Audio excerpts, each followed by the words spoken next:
మనకున్న stress, injuries as well as ఎవరికైనా ఒక చేయి పోవడం, కాలు పోవడం లాంటివి జరగడం, లేదా మన స్పైనల్ కాలమ్ నుంచి వచ్చే నర్వ్స్ ఎక్కడైనా ఇరుక్కుపోవడం లాగా జరగడం వల్ల మనకి ప్రాబ్లమ్స్ మెయిన్గా వస్తాయండి. Okay ma'am. అండ్ నర్వ్స్ మనకు చూపించే మూడే మూడు లక్షణాలు సార్. ఒకటి నొప్పి, ఓకే ఒకటి తిమ్మిర్లు రావడం, ఓకే. ఇంకోటి టింగ్లింగ్ సెన్సేషన్ లాగా ఉండడం. మంటల్లాగా కూడా ఉంటాయి కదా మేడం? యా, మంటల్లాగా రావడం, ఇవి తెలుస్తాయి అన్నమాట. So Okay. మనకు అవి ఏవైనా తెలుస్తున్నాయి అంటే డెఫినెట్గా ఎక్కడో ఒక దగ్గర మన నర్వ్కి ఇబ్బంది జరుగుతుందని ఓకే అది ఇచ్చే సూచన. Okay ma'am. అంటే అంటే ఈ ప్రాబ్లమ్స్ అన్ని బయటపడడానికి మనం ఆ నర్వ్ని స్ట్రెంత్ చేసుకోవాలంటారా? అంతే అండి. ఓకే నర్వ్స్ని స్ట్రెంత్ చేయడం it's not so easy sir. Okay but మనం అట్లీస్ట్ బయట నుంచి కొంచెం ఎక్స్టర్నల్గా ట్రై చేస్తే అట్లీస్ట్ ఒక 20-30%ని బెటర్ చేయొచ్చు. Okay ma'am.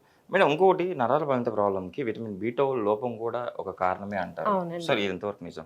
యా, అది కరెక్టే అండి. విటమిన్ B12 వల్ల డెఫినెట్గా మనకు నర్వ్ వీక్నెస్ అయితే ఉంటుంది.